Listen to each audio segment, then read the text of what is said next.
ஓம் ஸ்ரீ சாய் தேவாய நமக. என் அன்பு பிள்ளையே, உனக்காக ஒருவரை நான் அடையாளம் காட்டத்தான் வந்து இருக்கின்றேன். நீயோ அவர் எப்படி இருக்கப் போகிறார், நமக்காக என்ன செய்ய போகிறார், நன்மையை விதைக்கப் போகிறாரா தீமையை விதிக்கப் போகிறாரா என்றெல்லாம் உன் மனம் அங்கு பெரும் சுமையை மட்டுமல்ல குழப்பத்தையும் தாங்கி நின்று கொண்டிருக்கின்றது. உனக்குத்தான் நான் எல்லா விஷயத்தையும் கற்றுக் கொடுத்து விட்டேனே. இனி நன்மை வந்தாலும் தீமை வந்தாலும் அதிலிருந்து தத்தளித்து நீ மேலே வருவதற்கான பாதையையும் காட்டிவிட்டு என் கரத்தையும் நீட்டிவிட்டேனே. உன் கண் முன்னாலே என் வலது கரம் இருப்பதை இன்னுமா நீ அறியாமல் இருக்கின்றாய்? எல்லா வசதிகளோடும் அங்கு இருப்பது வாழ்க்கையில்லை. என்ன இருந்தாலும் எல்லாவிட்டாலும் நான் எனக்கான வாழ்க்கையை ஏற்றுக்கொள்கிறேன். அதில் எனக்கேற்றவாறு என் சூழ்நிலையை நான் மாற்றிக்கொள்வதற்கு தயாராகிவிட்டேன். இனி வெற்றி மட்டும்தான் என் கண் முன்னால் இருந்து கொண்டு இருக்கின்றது. அந்த வெற்றிக்காகத்தானே நான் இவ்வளவு சுமைகளை தாங்கிக் கொண்டு இருக்கின்றேன். வழியில் இருப்பவர்களை பற்றி நான் கவலைப்பட போவதில்லை. எனக்கு தீவினையும் செய்வினையும் செய்தவர்களை பற்றி கவலைப்பட போவதில்லை என்பதில் நீ மனதில் உறுதியாக இரு. காலம் கடந்த பிறகு சில விஷயங்களை சாயப்பா நமக்கு தந்திருக்கிறார் என்று எண்ணாதே. காலம் கடந்தது என்று நீ யோசித்த பிறகு தான் உனக்குள் தோன்றி இருக்கிறது. அந்த காலத்தை உருவாக்கியவரை இந்த அப்பன் தானே.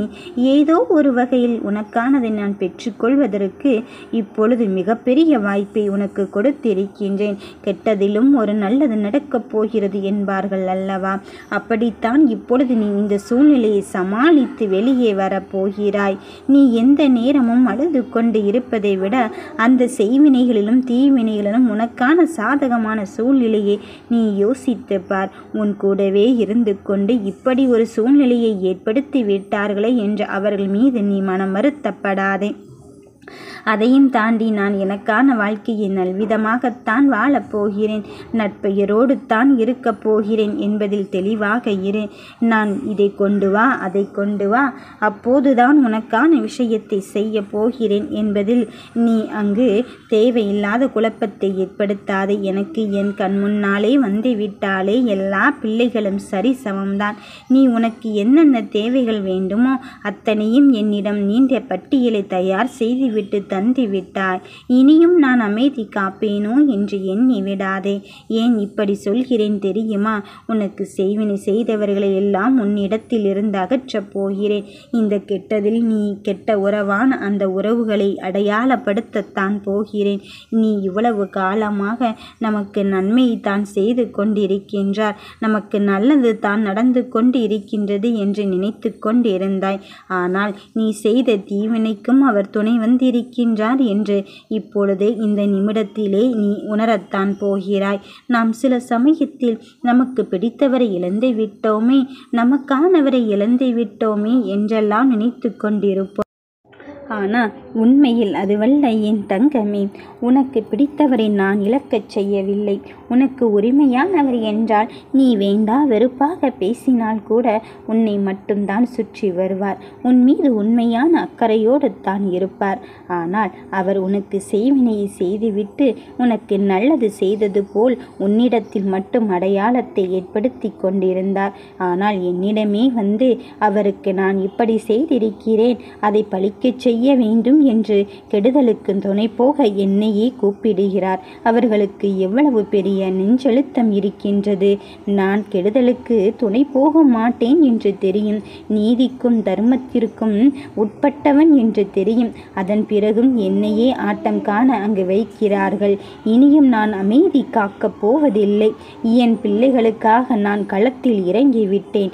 நேரடியாகவே களத்தில் இறங்கிவிட்டேன்.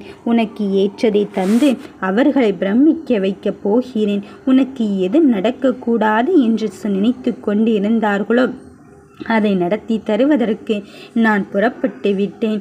நான் எப்பொழுதும் கஷ்டப்பட்டு கொண்டுதானே இருக்கின்றேன், எப்பொழுதும் இதைத்தானே சந்தித்து கொண்டு இருக்கின்றேன் என்று நீ சொல்லலாம். எல்லா விஷயத்திலும் ஏமாற்றத்தையும் துரோகத்தையும் நம்பிக்கொண்டே இருக்கின்றேனே, அங்கு நம்பக்கூடாதவர்களை நம்பி என் வாழ்க்கை மறந்து போய்விட்டதே என்று நீ நினைக்கலாம். என் தங்கமே, வாழ்க்கையில் நீ சந்திக்கும் ஒவ்வொருவரும் உனக்காக நான் அனுப்பப்பட்டவர்கள்தான். வேண்டியவர்கள், வேண்டாதவர்கள், தெரிந்தவர்கள், தெரியாதவர்கள், நம்முடன் பழகுபவர்கள், பழகியவர்கள் எல்லோருமே ஏதோ ஒரு காரணத்திற்காகத்தான் நம்மிடம் இருந்து கொண்டு இருக்கின்றார்கள். ஆனால் அவர்களை கடந்து போக வேண்டிய ஒரு சூழ்நிலையில் இருந்து கொண்டு இருக்கும்போது நான் அவர்களிடம் பழக மாட்டேன், இவர்களிடம் பழக மாட்டேன் என்று சொல்வதல்ல வாழ்க்கை. எல்லோரிடமும் உன் மனதைரியத்தை வெளிப்படுத்தி கொண்டு இரு. எந்த சூழ்நிலையில் இருந்தாலும் நான் இப்படித்தான் என்று உன் நேர்மை குணம் தவறாமல் இரு. அதனால் விளையும் நன்மைகளையும் தீமைகளையும் நீதான் உணர்வு பூர்வமாக ஏற்றுக்கொள்ளப் போகிறாய்.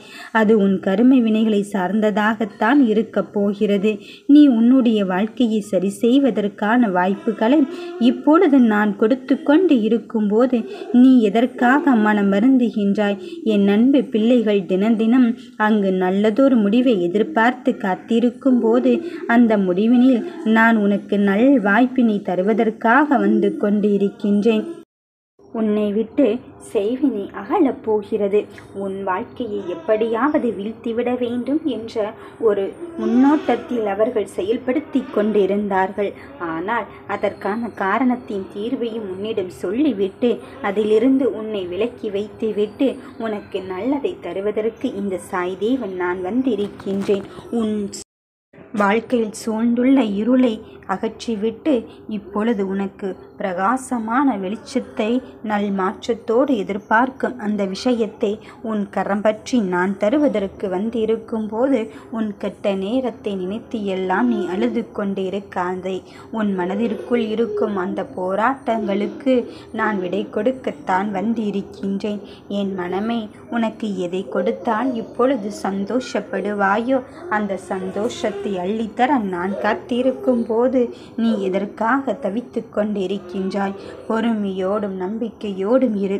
உன் வாழ்க்கைக்கான மாற்றங்களை நான் ஏற்படுத்தத்தான் போகிறேன். இனி உன் வாழ்க்கையில் நடக்காது என்று நினைத்த விஷயத்தை நான் நடத்தி தர வந்திருக்கும் போது நீ எதற்கும் மனம் கலங்கி விடாதே. உனக்கு முன்னால் ஒரு வழி பாதையை நான் உருவாக்கி விட்டேன். அந்த பாதையானது இனி உனக்கு அனுபவத்தை தாண்டி வெற்றியை தருவதற்காகவும் காத்திருக்கிறது என்பதை மறந்து விடாதே. நமக்காக யாராவது ஆறுதல் சொல்ல வரமாட்டார்களா என்ற நிலைமையை மாற்றி நீ மற்றவர்களுக்கு ஆறுதல் சொல்லும் நிலைமையை உன் வாழ்க்கையின் தரத்தோடு உயர்த்துவதற்கு வந்து இருக்கின்றேன். என் தங்கமே, நீ எப்பொழுதுமே அங்கு யாருமில்லா தனிமையில் தவித்து கொண்டு இருக்கின்றேன், அனாதை போல் இருந்து கொண்டு இருக்கின்றேன் என்று நினைத்து விடாதே. நான் உன்னருகில் இருக்கும்போது எல்லா உறவுகளையும் தாண்டி உன் அப்பனாக நான் இருக்கும்போது நீ எதற்காக மனம் வருந்துகிறாய்? இனி கேட்ட வாழ்க்கையை கேட்டதோடு நான் தந்து கொண்டுதான் இருக்கின்றேன். உனக்கு வேண்டிய வரம் உன்னிடத்தில் வந்து சேரப்போகிறது. நீண்ட காலமாக ஏங்கி தவித்த பொக்கிஷத்தை உன் கரம் பற்றி உன் கையிலே நிரந்தரமாக தருவதற்கு வந்திருக்கின்றேன். மகிழ்ச்சியாக இரு, நிச்சயமாக வெல்வாய். நல்லதே நினைப்போம், நல்லதே நடக்கும். ஓம் சாய்ராம்.